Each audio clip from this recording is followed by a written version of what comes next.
All right, welcome back to another episode of Real Talk Michigan Edition.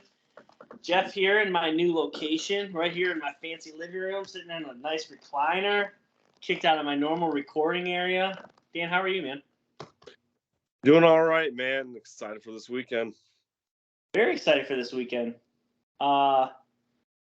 We are taking two other friends of ours, actually even more people. Oh, yeah. We're taking a little trip over to State College, Pennsylvania, where coincidentally there will be a football game played, Michigan versus Penn State. This is our second road game. I'm excited. I know you're excited. Tell me, how are you feeling right now? How are the emotions? I would say it's different. Obviously I didn't go to the Michigan State game, but I was nervous for that game. This game is more just of excitement because we'll be there and somewhere I've never been. This would be my, I think, third Big Ten stadium. So, or fourth Big Ten actually, but it's exciting really. And I got an email today telling us that our section will be one of the white sections for the pinstripe or the stripe out section. So we'll be white or in a white section with probably May's jerseys and hoodies on. Should have responded to the email, kiss my ass. But I'm really really excited because Michigan Stadium, I love Michigan Stadium, but you get a lot of the old. I mean, it's starting to change now, but you got a lot of old fogies in there, some Karens, and sit down. And I know people are on the fence about that or whatever, but sometimes Michigan Stadium, doesn't get rowdy as rowdy as you'd like. And Penn State, from what you see on TV, I mean, it's just nonstop, energy. Even when they don't have a great season, so they still go out and show out. And I thought the email was interesting because Michigan has their maze outs and whatnot, but like I got an actual email and it tells you what section's supposed to do what, and it said, hey, if you don't have a blue or white shirt or clothes, click this link to get some. So they definitely go a little step further ahead or two to pull off the atmosphere. Yeah, I do think that is one thing about Penn State specifically. Everybody brings up there's a couple different environments across the country that are just different. LSU at night, Death Valley at night, as they call it. And the other one that's typically brought up is the whiteout at Penn State. But you can go a step further and just say, like, their normal game day environments, if there's some sort of thing like this game would be necessarily a stripe out, they're going to go all out. It's going to be a big-time environment. Fans are going to be wild. I'm excited for it. We'll talk more about it here briefly. Let's get into a little recap Purdue. So Michigan has a bye week after stomping out little brother. They have a bye week, and they get to play Purdue, rematch of the 2022 Big Ten Championship game. You were there for that one. This one, much like that one, not close. J.J. McCarthy goes 24 of 37 for 335 yards. No touchdowns, no picks. Where are the touchdowns, you ask? They belong to Blake Corum. He had 44 yards rushing and 3 tutties. I just thought that this was just a very chalk it up as another stereotypical Michigan win this year, where they get you early, they get you in the middle, they get you late, and eventually you're just dead, the boa constrictor style. Mm-hmm. A team did finally score more than 7 on us, so that was kind of fun. Purdue ended up getting another one late, but all around, Michigan took care of business. Head coach was talking his shit, but hey, here we are. Opinions on the game. Well, real quickly, for the hell of it, I threw down $5 on this bet on FanDuel where you could guess the score, and I guessed 40-9. And at one point, it was 34-6. I was like, "Damn, dude, I don't want to score 2 field goals, but Michigan kicked 2 field goals and Purdue can kick one, and it'd be an easy $5,000." But it didn't happen. The run game didn't look great, and still, we're seeing this weird thing where Blake Corum will make a few guys miss, but because he's not getting like the workload he got last year, the yardage isn't jumping off the table. He doesn't have a super long run for a tutty. He's ripped off some decent yards. And then Donovan Edwards still, again, if he's not in the passing game, it's just I don't know. There's just something where he's just getting brought down quicker than usual. But I thought the game, when it got to 20-0, Michigan came out guns blazing. And when they got to that 20 zip, it's like, dude, this is gonna be like the Michigan State game. It's gonna be over by halftime. But Michigan screwed up on a punt where it hit the back of Quentin Johnson, and then Purdue recovered it. Michigan held them to a field goal. And then Khalil Mullings, they went for it on fourth down in their own territory, didn't get it. Purdue kicked the field goal. So, it was kind of like this weird momentum swing there on those two drives or two plays. And it wasn't really till the late third quarter when Michigan put on the Jets finally to pull off, some of a blowout win, and then Purdue gets a garbage time touchdown at the end. But when Michigan needed a spark, Samaj Morgan got the jet sweep and took it 44 yards of the house. So, that kind of that finally woke them up a little bit. Purdue, Hudson Card, quarterback, had a decent year going in, but the two big games, he turned the ball over a lot, and then they just had him with happy feet. What else can I say? Will Johnson had interception, 2 pass breakups. Roman Wilson had a day. Ryan Walters, the head coach from Purdue, he was the defensive coordinator for Illinois last year, and Michigan probably played its worst game offensively in that one, outside of arguably maybe the TCU one because of the turnovers. But he's got a formula to slowing some type of Michigan flow. They were mixing, Todd Blackledge, the color commentators, commenting on it the whole time, switching from man to zone and making it confusing for JJ. And, while JJ was 24-37, which is pretty good, it just seems like sometimes, man, the timing was off. And so, kudos to Walters, man. They threw wrinkles in there sometimes that, just did what they were supposed to do. Now, I thought the very end, the handshake, I thought that was kind of, I thought that was hilarious that he kind of just basically just walked right by Harbaugh and didn't even look. It was so quick and was so close up on the camera. It didn't even look like he made that try to look at him.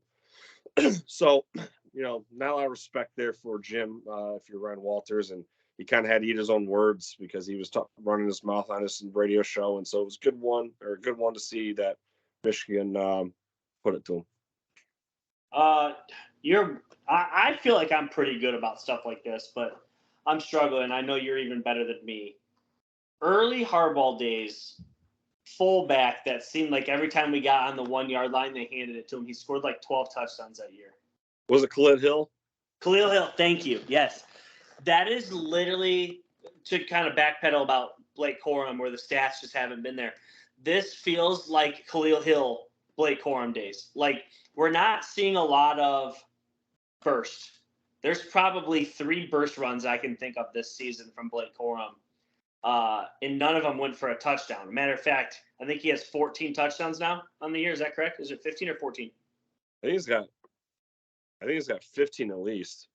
All 15 have come from 5 yards in. He's got 16. Okay, 16. All 16 of them have come from literally 5 yards or closer. So there's been no burst that has reached the end zone. It's been a very unique year because Donovan Edwards hasn't gotten loose. Cleo Mullins has come in at times. He hasn't really gotten loose. It's just been a very lethargic and, dare I say, boring run game because, for the last 2 seasons, all we've done is run the ball. And fan base has been complaining, this isn't the way that you beat Ohio State. We beat Ohio State. This isn't the way that you can beat Georgia. We didn't beat Georgia, obviously. But the complaining had started, and now all of a sudden we're throwing it. We're having a ton of success throwing the ball.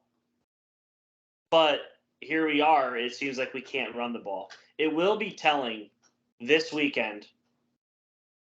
I think we both agree that this is going to be a fourth quarter battle. Even if Michigan does potentially blow it open, it's going to be a fourth quarter battle. I think that it'll be telling how good the run game is in this effort this weekend. Because truthfully, the Penn State game was our best running effort last year. They went for over 400 yards on the ground. It was by far their best. Donovan Edwards had 2 long ones. Blake had 2 long ones. I mean, it was just like everything they did, they ran the ball with absolute success. So that's kind of what I had to piggyback on the Blake Corum thing. It's just like we complained about Donovan Edwards for the first 8 or so games, and now it's like, man, if we really think about it, Blake hasn't done anything either. He's scored a bazillion touchdowns, but not all that's him, you know? And I'm not taking a shot at Blake. But anything else before we move into how we win, how we improve, how we lose, any of that? No, it's just really interesting on how football's played from year to year, and no matter how many, I mean, this team returned a lot of the same players, but it's just crazy to see how it's just almost like a night and day difference. Like Blake Corum, through almost the whole season, we're almost done with the regular season. He's only gone over 100 yards once. That was against BG, and that was 101 yards. And then he got to 97 versus Rutgers. Everything else has been in the 70s, 80s. The last 3 weeks, 52, 59, 44. It's wild, man. It's absolutely wild. But yeah, you're right. It's it's a passing team, more of a passing team now. And again, the offense. It's a lot of combination of things. The offensive line isn't as good as the last 2 years, and JJ's playing better this year than he did last year. So I guess you got to take the yin with the yang on that one. Yeah. For how we win, I have 7 players with at least 2 receptions. This passing attack it's very good. It's the best passing attack Michigan has had since Chad Henne has been here. This is so many people can catch the ball and win you a game. Back in the Chad Henne days, you had Braylon Edwards, Breston, Mario Manningham, Adrian Arrington, Kevin Koger would have a random game. I mean, those were the days. Obviously Mike Hart would do his thing on the ground. And then Michigan obviously went through periods of time where they had some other guys too, but the wins weren't piling up. This is like, it just seems like every week it could be a new guy. Roman Wilson most of the time. We've seen A.J. Barner have a breakout game. We've seen Colson Loveland have a breakout game. Cornelius Johnson's had his time. Shamaj Morgan continues to spatter in himself. I don't know. I just really like this passing game right now. The how we win is too many players getting catches, and the defense doesn't know where it's coming to. Right. What do you have? See, I really don't know. I guess I'd kind of I guess I'll kind of just keep going with the Samaj Morgan bandwagon here. He's been making plays, as the years gone along, and this was a great splash play. And I think that he's really setting himself up to be a playmaker for years to come.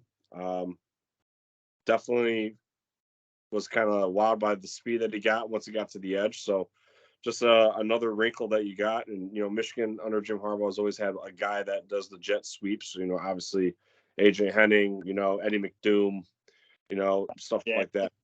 So Giles Jackson. So Samaj Morgan, hopefully they continue to keep giving him more of a workload and they just don't use him for just only jet sweeps and cast him aside. Now he has caught a couple touchdown passes, so he has shown that he's not just a one-trick pony. For how we lose, I got negative 31 rushing yards from JJ. 3 sacks, obviously, obtained to that. Yeah, you get bottled up and you don't have any designed run from your quarterback. Now, mind you, it is Purdue, so I don't love the idea of having a bunch of designed runs anyway. But you didn't have any designed runs for the quarterback. You get sacked 3 times. Kind of a tough outing, able to bottle you up. So I just kind of had that. But again, I'm nitpicking. This team has looked so good. You're trying to scrape the bottom for some of these issues. Right. Mine was just, I like being aggressive, but I thought, the trying to get a quick one before half, and then JJ takes that long sack. It just you get up against a tougher team. You don't want to go into the locker room losing that type of momentum there. At least it was at home when it did. But I just thought that just go ahead, take the knee, man. It is what it is. There's only a few seconds left. Highly unlikely that you're even getting field goal range. Just take the knee and be done with it. For how we improve, I'm kind of piggybacking on your how we win. I have Shamaj Morgan, continues to impact the game. This time it's on a jet sweep.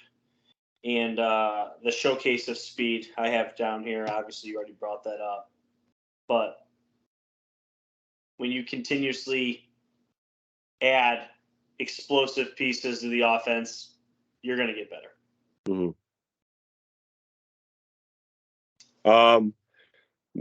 Really, it's getting teams into passing situations on third down. They had Purdue here. They only surrendered 1 third down conversion on 14 tries, so that bodes well. And I think when we get to Penn State, even Maryland and Ohio State, so these last 3 games, it's going to be really important that you get these guys backed up, trying to stretch the field to get across the sticks. So I thought the third down stuff is good to see. We've kind of seen it all year long. They've been really good on getting off the field after that. So more of that. Yeah, and on the flip side, continuously being able to convert when you're put yourself in 3rd and 7 or more, 3rd and long, as you will. I seen this stat today. I don't know if you've seen this. 3rd and 7 plus, so 7 yards or more, 3rd down. JJ McCarthy right now, 229 for 380 plus yards. 21 of those 22 completions have been a first down or a touchdown. 4 of them were touchdowns. But that is insane.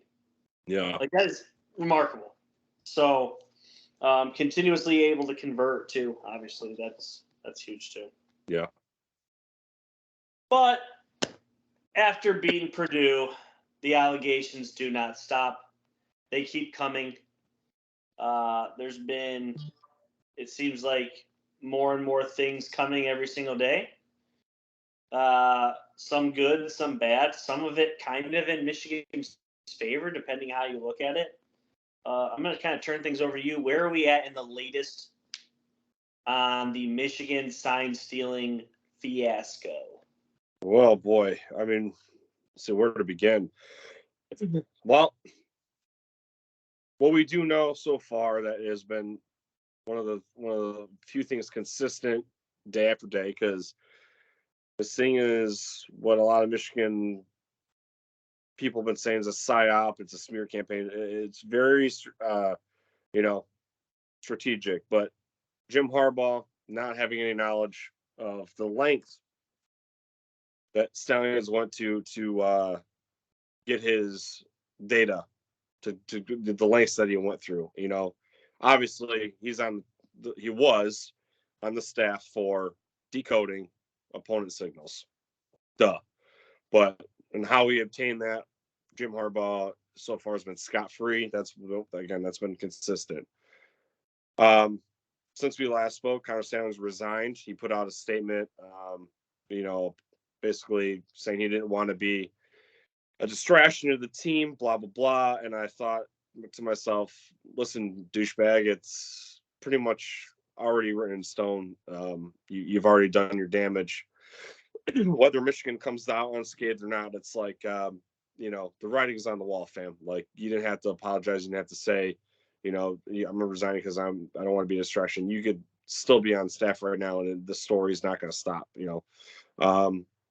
But the firm still unknown, hasn't been released. The stadium so-called footage of Connor Stallions at these other stadiums has yet to be released. That was like one of the first things that was dropped is, a Big Ten team says they got stadium surveillance on them. It's like, let's see it. Haven't seen that yet. Ryan Walters said Purdue's even got evidence of him and his cronies at the games. Well, let's see it then. what else? Today dropped that Michigan's starting to fire back and saying if the Big Ten is going to come after us to discipline us, we're going to sue. We're going to go out and sue you. So if you're going to try to take us out, we'll give you what we know, and that is that Rutgers, Purdue, and Ohio State is confirmed that they had Michigan signals, and between those three teams, were passing them around and basically sharing the information. So whether you want to compare that being a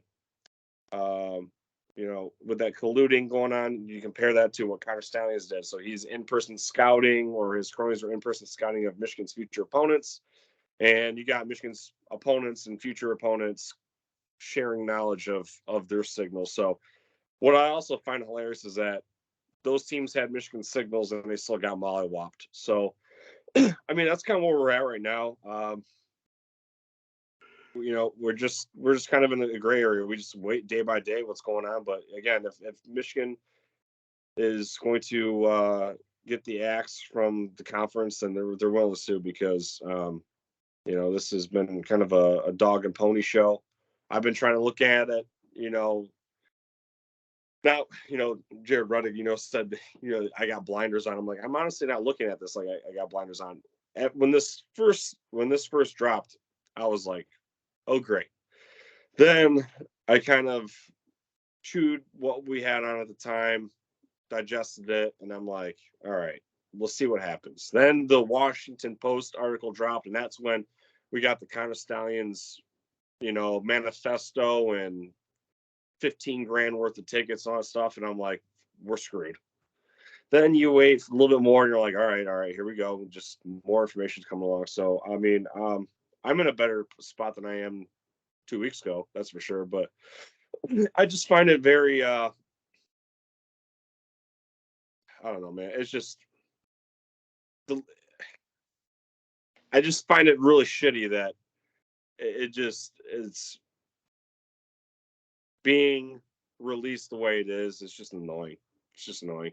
And, all the rival fan bases were yelling death penalty. It's like, even if Michigan does get busted, this is a level 2 violation. And it's like, that's not the worst thing in the world. You said something. I just want clarity, and there's no right or wrong answer here. I'm not judging. You called Connor Stalions a douchebag.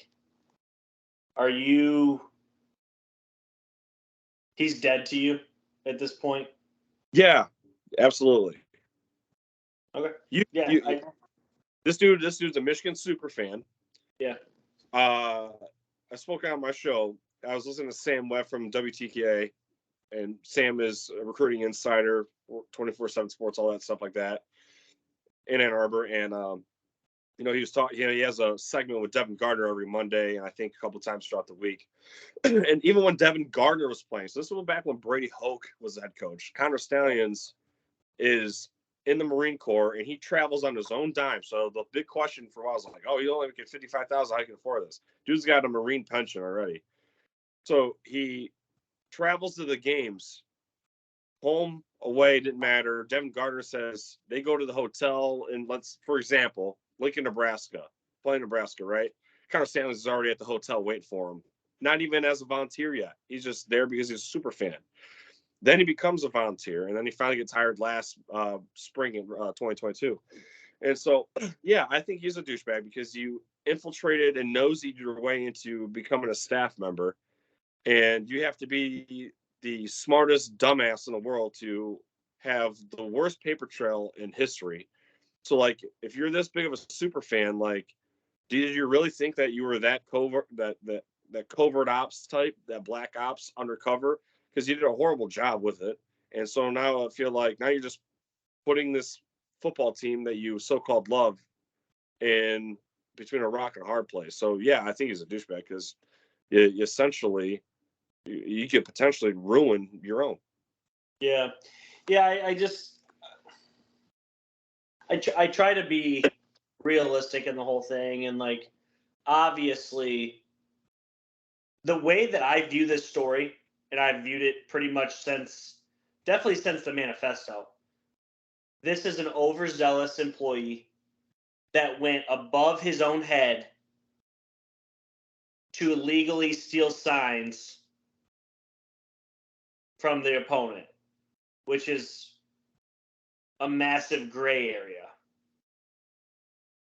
My thing is like, he is a former Marine. He's served this country. He's a massive Michigan fan. We all speed, but how fast? You know what I mean? Some people in a 70 mile an hour do 71, 75, 77, 85, 90. You know what I mean? We all speed. It just and now I'm seeing more and more of this where there's just like there's a lot of people doing low level shit. And I just don't know. I don't know. I'm gonna wait till the story plays out. I'm not like oh my gosh, I hate Connor Stallions. But I mean, obviously, if something happens to any of our wins over the last 2.5 years, anything over our future wins, our playoff, I'm going to be very mad. Yeah. But as of right now, I'm not too mad about the whole thing because honestly, I think it's just like he played with fire and got burned. Now, if he ends up burning our house down, okay. Now you've affected more than just yourself here. As of right now, again, I'm kind of letting it play out. But the reason that you had said that, I just wanted to kind of elaborate and see where your head was at. But you also said a second ago that you're in a better place today than you were 2 weeks ago. Totally agree. There's just more information too. The one thing that I find different, because while you and I and a lot of Michigan fans, I think as this story plays out, we're getting almost quote unquote more comfortable. It seems like the major juggernauts, especially your ESPNs, it seems like they're willing to almost cast the death penalty at this point through 2 weeks. Why do you think that is? Like, what are they hearing / living by that we maybe aren't? Like Stephen A. Smith, who never talks college football, he just cast the death penalty on Michigan today. Paul Feinbaum has obviously, but he went from defending Harbaugh. The first week he defended Harbaugh, and now all of a sudden he's kind of calling for the death penalty. Trying to think of some other ones. There's been some other guys. Now, on the flip side, your Joe Klatt, he came out and been like, he basically said, I just want this thing to run its course, and whatever they find out, discipline based off of the rules. Stop trying to come up with these short-term, extravagant, we're just going to hand out the death penalty just cause. Like, no, you have to go through the investigation. And, Colin Cowherd, he's a huge Harbaugh guy, loves Harbaugh, and he kind of likes Michigan too because his wife went there. But he's basically defended him, saying, like, everybody's doing this. Everybody's speeding, essentially.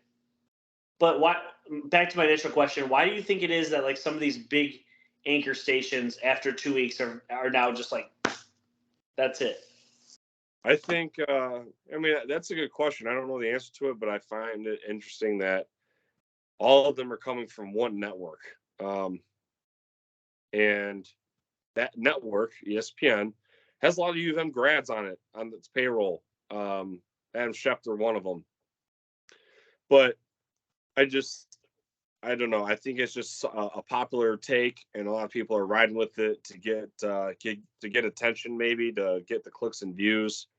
I just think it's just easier. It's more convenient to just make just react, just have a quick reaction to everything. Another thing that I'll add is, as a program, Michigan, I personally think that we're better than everybody else, or we hold ourselves to a higher standard compared to everybody else. Attitude, especially like mostly with like the alums and stuff. I think that shit needs to sail. You had like within 2.5 years, you got the Bo Schembechler thing, you got the Matt Weiss computer crimes thing. You had I know DJ Durkin didn't do it at Michigan, it was at Maryland, but like you had him. And I mean, I guess that's not a good one because he didn't really add anything to Michigan. But like you had the Matt Weiss thing, You have the recruiting violations. You got this kind of Stallions thing, and then you had that one low level staff guy that just got busted trying to solicit a 13-year-old girl at like a Walmart or something. It's just the Bo Schembechler thing back in the day. Yeah, that's what I said. I love that. But like with this, and with this kid with a 13-year-old girl, it's like it's just one thing after another. Oh, and then you had the Schembechler one. That was also okay. Is that what you're talking about? Yeah. Okay, so yeah, like there was no vetting on his hiring process. So I think lock this shit down and figure out what we have to, or what they have to do to comb through these turds, because man, this is this bad press is not I don't know, it's not good. Yeah, I've asked you this question a couple different times. I feel like in the last couple weeks. Is this still Champagne problems, or is this, where are you at on that? Because for me, it is. Like, I would much rather be in this spot than have 2019 or 2020 going down. And I understand if some disagree. And, people that know me, they're probably immediately thinking to themselves, well, Jeff's a Patriot fan. So this is commonplace for, Patriot fans. They cheat and yada yada. I'm not there. Yeah. I'm struggling. Truthfully, if this was Ohio State, and I found out that this exact thing was happening, I would laugh, like, of course, and I would use it as, well, that's why you're beating us. But I wouldn't, expect any sort of, monumental punishment. I always thought the tattoo punishment was stupid. Yeah. And, you just brought up this a minute ago, the whole level 2 thing.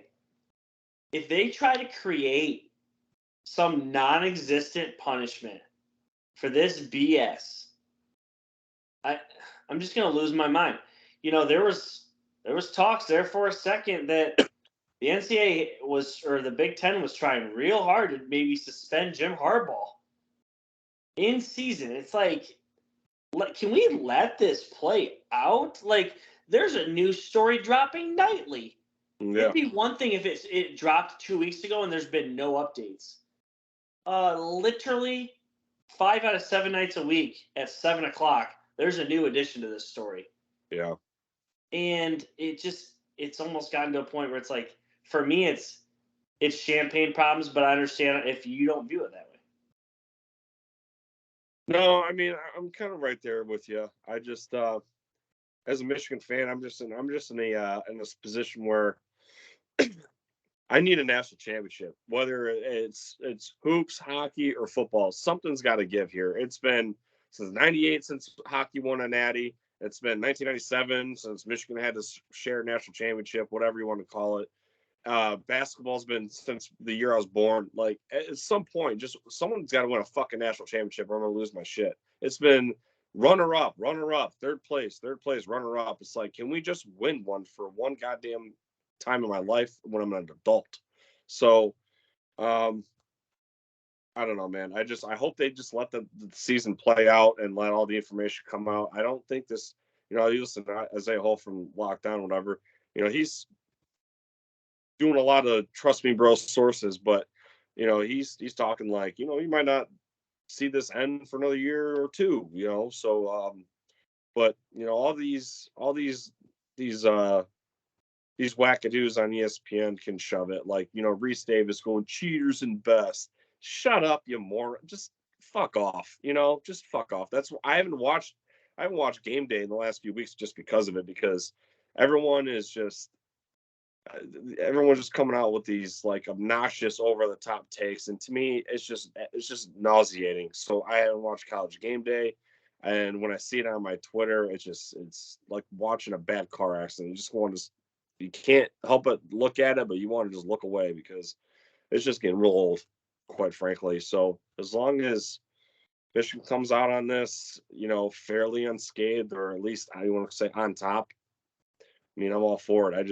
It sucks because you got a lot of good players on this team that, because of actions of other adults, could potentially take what they've rightfully earned away, And so I don't know. We'll see where this goes. Like I said, the information that got dropped is, other Big Ten teams had Michigan signals and they were sharing it amongst themselves. So, I mean, if that's a gray area, do you think personally as a fan listening to this, or do you find that comparable to potentially Connor Stallions having someone else do the same thing, but in person? So I don't know. Yeah. Anything else on Michigan, Purdue, Connor Stallions, sign stealing?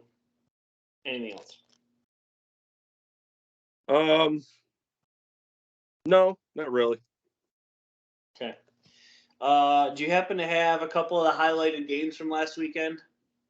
Yeah. So you want to first start with Ohio State Rutgers?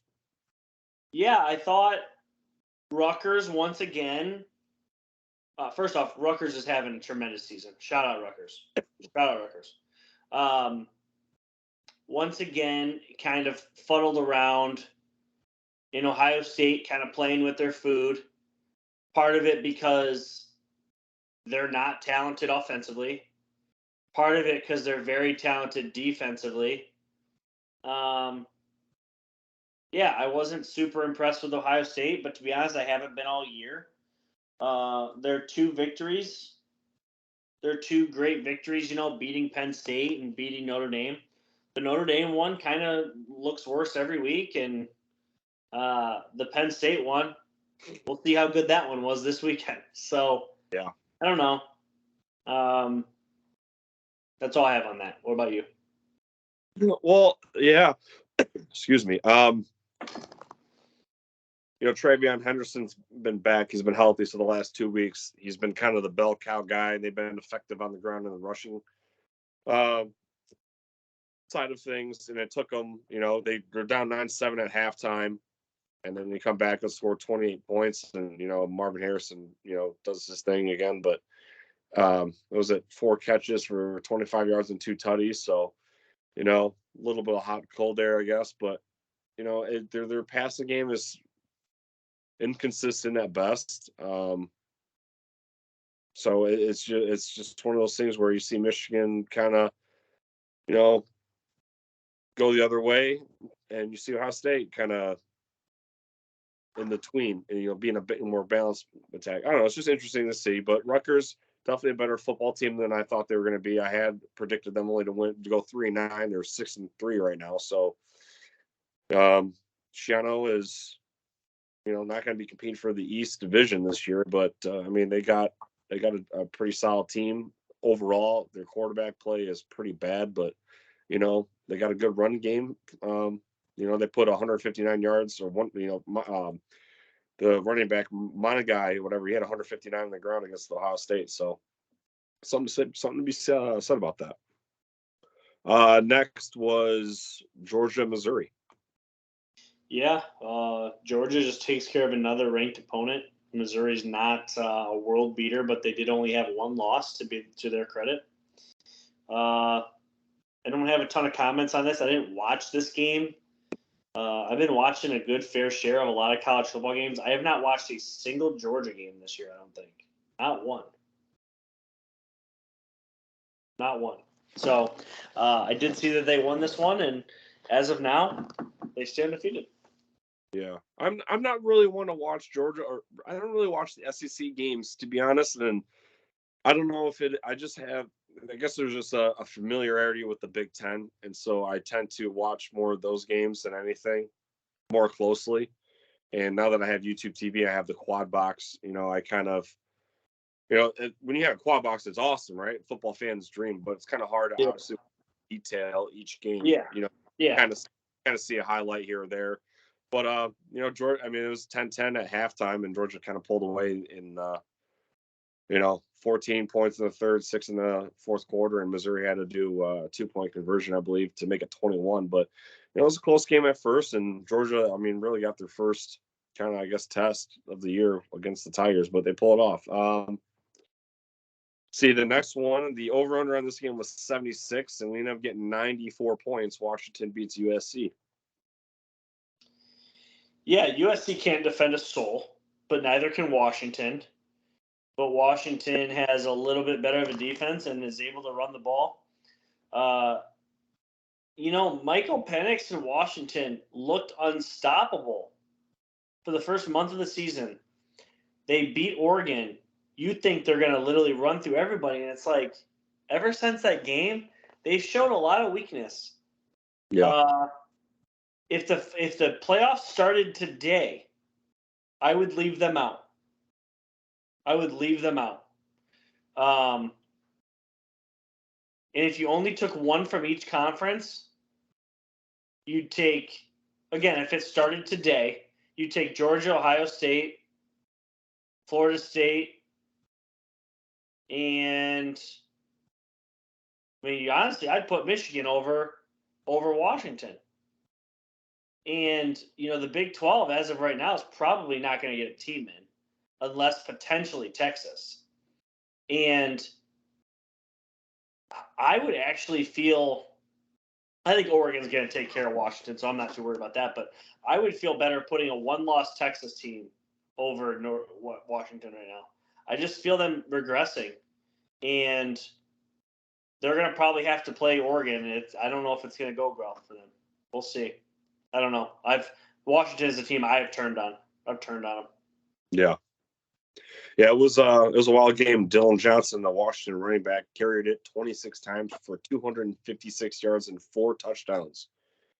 So, if USC is bringing that run defense to the Big Ten, they're in for a surprise, And it's going to be really interesting to see how the Trojans fare in the Big Ten next year, because Caleb Williams isn't going to be there most likely, and how's Lincoln Riley going to do? Is he going to have a bad, subpar, mediocre year, in Midwest play, and then, try to look for a job elsewhere? Does he stick it out? It's, a lot of uncertainty there in Southern Cal. But I'd say the next one we could probably talk. I got a couple more, but Texas beat Kansas State. Yeah, so this was a nail biter. If we remember correctly, just rewind to last year, where Kansas State was able to upset TCU too. Kansas State is a very well coached team. They're one of the better year in and year out Big 12 programs. This wasn't a bad thing that Texas took this down to the wire. Texas on a backup quarterback too. If they don't get their quarterback situation completely figured out, that could be the death of them. Yeah. Quinn Ewers obviously has the shoulder sprain, the AC joint sprain, or whatever it is that he's dealing with. And the backup Murphy seems to be okay. Arch Manning, for whatever reason, is probably not going to play unless he absolutely has to. This Texas team does feel like they could potentially win a national championship, but they have their own obstacles. Yeah. But in my opinion, it's still a nice win. Yeah. Now that we're talking Pac-12 and Big 12, I was thinking what a good matchup it would be if this Washington team played last year's TCU team in a bowl game. I think that would be absolutely wild. It would. Next one was Bama and LSU. Yeah, so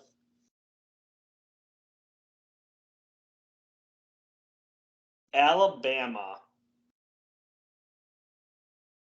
is back.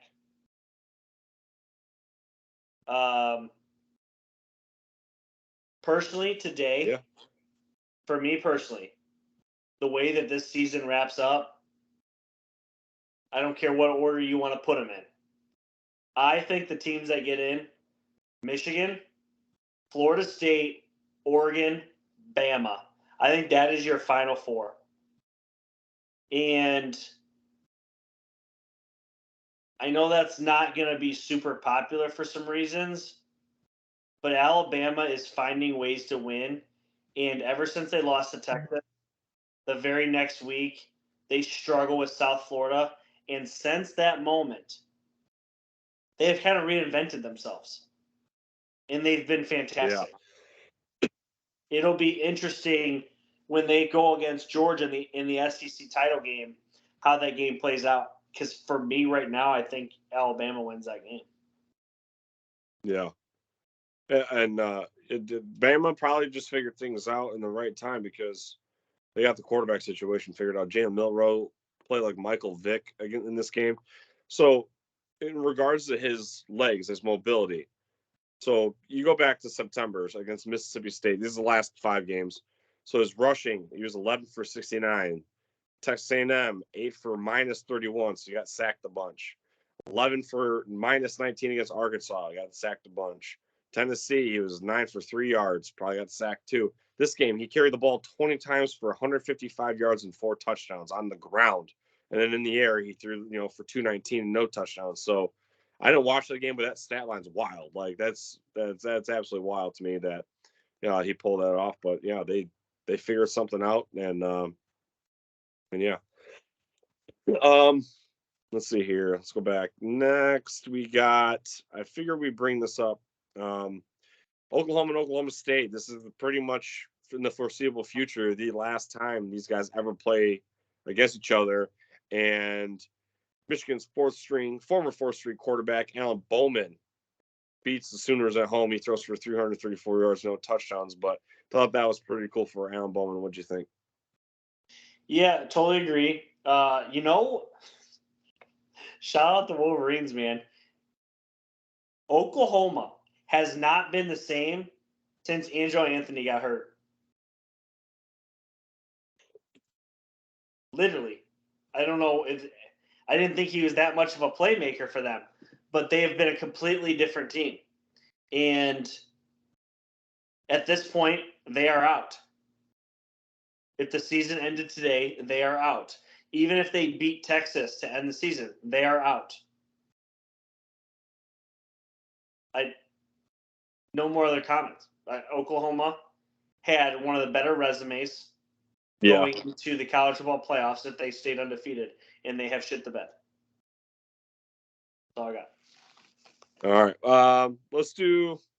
We could probably talk about a few more, but let's just do one more before we get into Penn State. What did you think about Clemson upset Notre Dame? Yeah, two teams that I think are well coached and have a little bit of limitations. One of them, Notre Dame, their limitations are the fact that they just have high academic standards, and it is a religious school, and it is somewhere that a lot of people don't like to play, but they are a blue blood. The other team has their own limitations because they don't tap into the transfer portal, they don't pay NIL, and their coach thinks he's basically Coach Prime. People, funny thing is everybody likes to shit on Deion Sanders. Dabo Swinney is literally the exact same way, all about himself. He is all about himself. Yeah, he was like, if I could buy Clemson stock right now, I'd buy it because we're going up or something like that. And I'm like, oh. That is the most Deion Sanders shit I've ever heard. He is literally the white Deion Sanders. Tell me I'm wrong.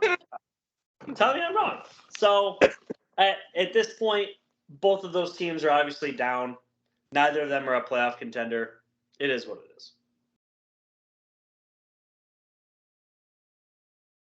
Well, that wraps it up. You want to get into Penn State? Yeah. Real quick before we do that, small little hoops section here. So Michigan tips off tonight. They tip off here in just a couple minutes. I already got the game on in the background here. Michigan State, God, do they suck. Lose to James Madison at home in their home opener. I LOL'd. Any comments on the hoop season before it tips off tonight? I gotta be honest. I ain't got much comments at all because with all this football stuff that's been going on, I honestly have, and hockey, going on. I just kind of had Michigan hoops kind of in the back, the corner of my mind, and so I haven't been really watching or paying attention to college hoops too much. I will be. usually once when, college football gets past the conference championships, then I'll, focus more in on that, and we'll be talking about that this winter. But I see Michigan State lose this morning when I was getting ready for work, and anytime Michigan State loses, it brings a smile to my face. Yeah.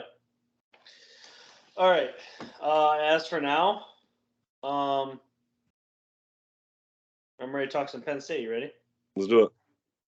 Yeah. So Penn State, Michigan this weekend on Saturday. College game day will not be there, which I thought was crazy. They will be in Athens for Georgia and Ole Miss.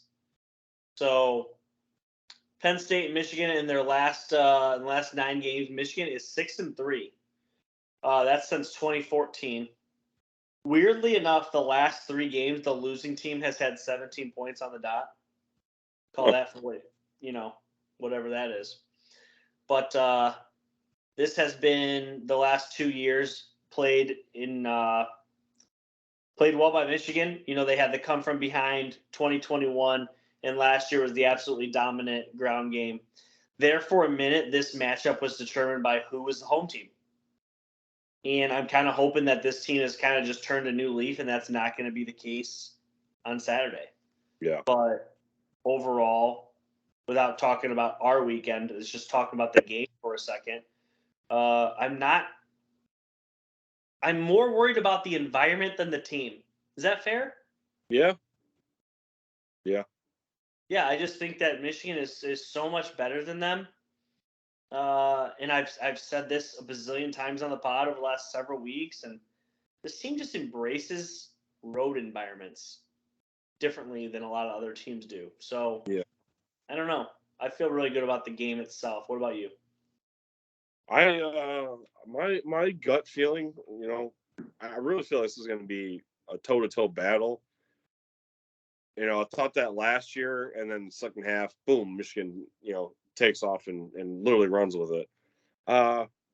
It's interesting to look at the conference ranks and where they line up statistically and where they're at statistically, and they're really similar. So, real quick, like scoring offense, Penn State's 2, Michigan's 1. Scoring defense, Penn State's 3, Michigan's 1. Rushing, they're 3rd, we're 4th. Rushing defense, they're 1, we're 3rd. Passing offense, they're 5th, we're 3rd. Passing defense, they're 5th, we're 1. So it's a nip tuck. Drew Adler's got 20 touchdown passes, 1 interception on the year. That was to Indiana. And they're looking, they're rocking that 2 running back system. Katron Allen, Nicholas Singleton. Allen's got 119 carries for 573 and 4 tutties. Singleton 121 carries, 480 yards and 7 touchdowns. So they use them quite, as a 1A, 1B.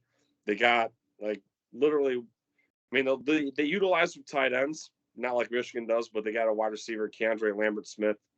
He's got 645 yards on the year and 4 touchdowns, and he's more of a get you just past the sticks type wide receiver, so medium to short to medium range. Last year they hyped up Manny Diaz, defensive coordinator, in this whole front 7 as being lean and mean, and look what happened, right? I already alluded to that myself. But I just think this year on the road, last time we were there, it was 17-10 or 17-14. So it's going to be a close game, I feel. And, God, I hope Michigan pops off this run game for once and it's against these guys. But I'm just excited to be in a hostile environment and, see these 2 gunslinging quarterbacks go after it. And I thought too, when I was watching these guys over the last few weeks, Penn State has their backup quarterback is number 9, and he kind of runs like JJ McCarthy. They bring him in to run a shotgun option play here or there. So I thought that was kind of interesting. It's like Penn State is literally trying to be Michigan. So to watch your favorite team go up against a team that they want to be like you, I think it's fun. Yeah. I think that this is going to be a good time. We had a very good time back in 2017 when we went to the road game. I'm very excited for this one. I'm a Patriot fan. I've never been to Gillette Stadium. I've only ever been to road games. So it's something that I'm sort of accustomed to. I've seen a lot of my pro sports teams play on the road. I've seen the Pistons play on the road. I've seen the Tigers play on the road. I've seen the Patriots play on the road. I've seen Michigan play on the road. I'm excited for this because I think this is going to be very unique, and I think that it has the opportunity to be the best sporting event I've been to. So, yeah, I'm excited for a weekend with the boys, having a good time, and hopefully Michigan gets this dub. What about you? Yeah. What's that? I said, what about you? 100%. Yeah, I've been to East Lansing, been to Bloomington. Now I'm going to be in Happy Valley, and now we've talked about going to one road game a year potentially. I went from tailgating 100% every year for the home opener, and then going to like 3 games every year, the home games. And now I'm in a position where, or I'm in a point in my life where like, cool, I'll go to the home opener, I'll go to one game at home, but I want to go.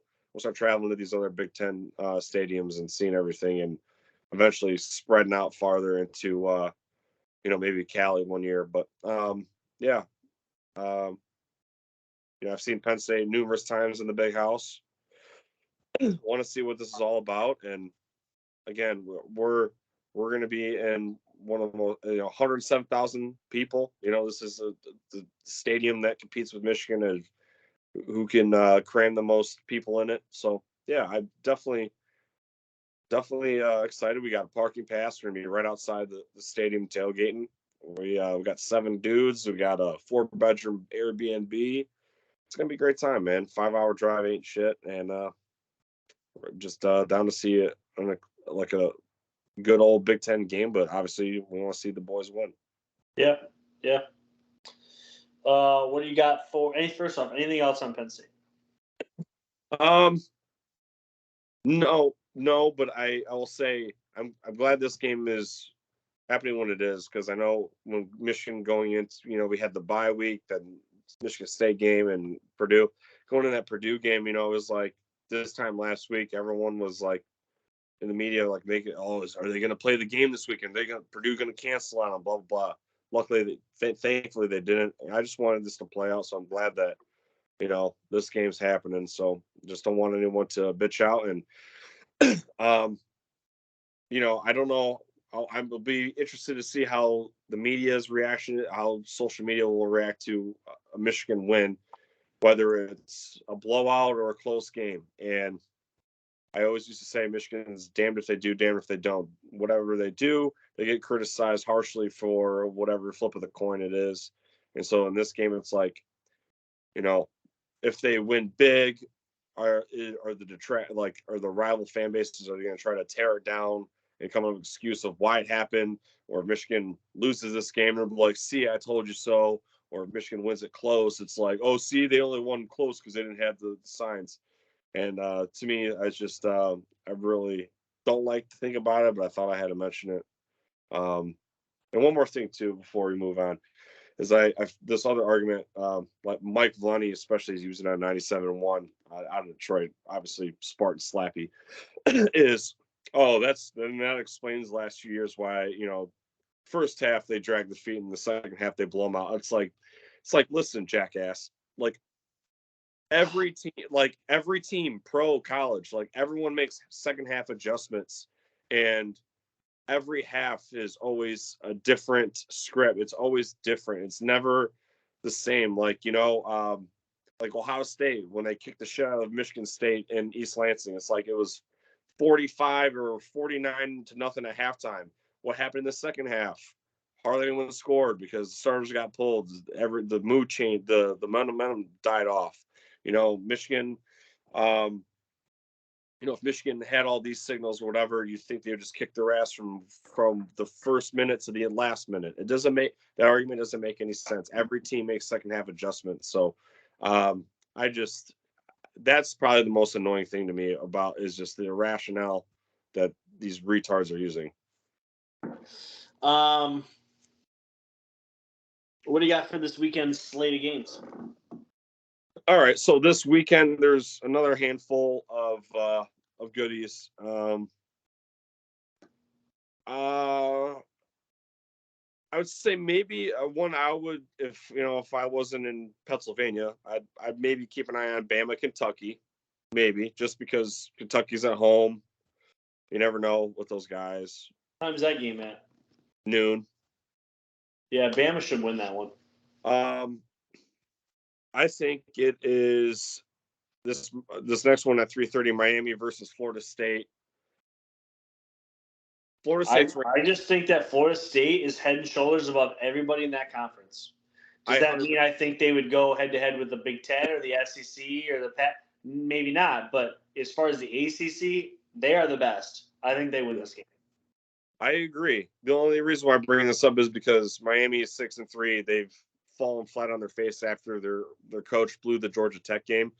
But I feel like if they somehow pull off this win, I guess it's something you can hang your hat on.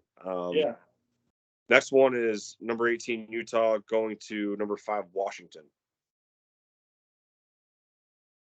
What are your thoughts? Utah has been, first off, very good at home outside of Oregon throttling them. But they've been very good in the weirdest spots. And if Washington's going to lose a game prior to the Pac-12 championship game, it would be this one. Yeah. I think Washington will do enough to get by.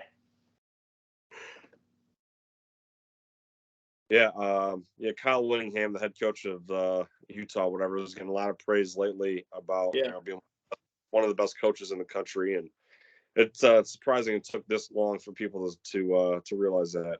Next is number 13 Tennessee going to number 14 Missouri. Yeah, I don't think Tennessee is dead yet. They've had some unfortunate games. Obviously, the Bama game, comes to mind. But I do think they're better than Missouri. I think they win that game. Let's see here. Next one is Ole Miss at Georgia. So this is the night game on ESPN. This is the College Game Day. Yeah, I think Georgia will take care of them. It's funny because I don't remember who I was listening to. Is this not the most Ole Miss spot you've ever heard? They're always trying to play spoiler, but never play spoiler. They did upset Alabama last year, to their credit, but it just seems like Ole Miss is always a 1 or 0 loss team, and they get obliterated. Tell me they're not going to lose by 3 scores this weekend.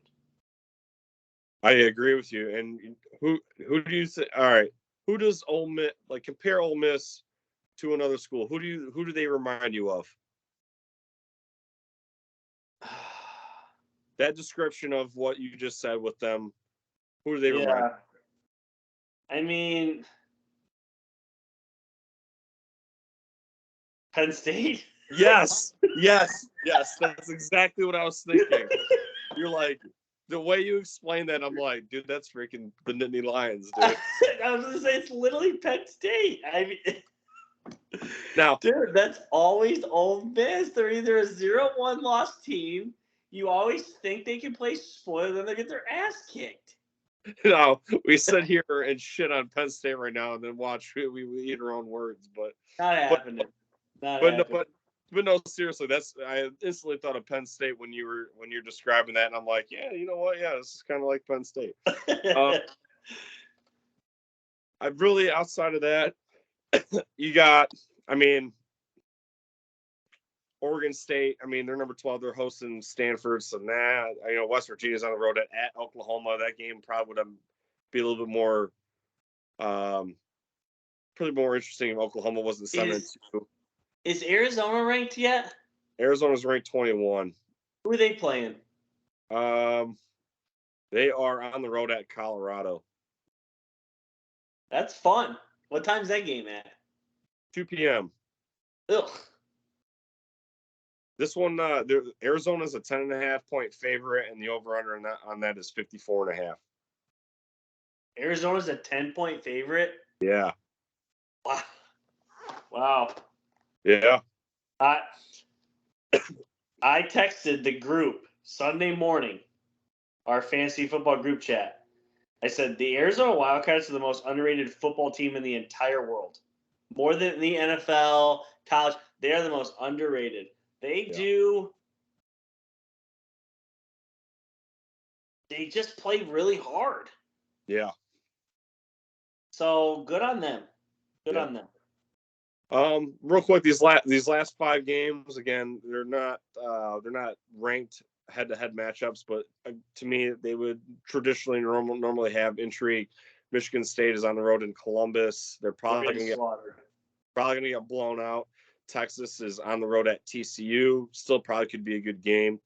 Florida's on the road at number 19 LSU. That could still probably be a game. LSU's a -14 favorite though.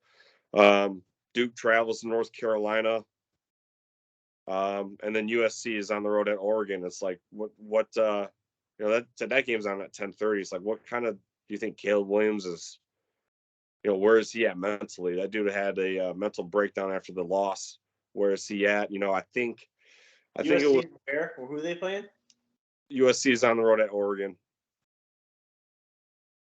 USC is at Oregon? Yeah. And it's at 10:30 at night? Yeah. Southern Cal at Oregon is 10:30 at night. Yeah. That is insane. Yep. Yeah, I think Oregon will probably stomp the crap out of them, honestly. Yeah.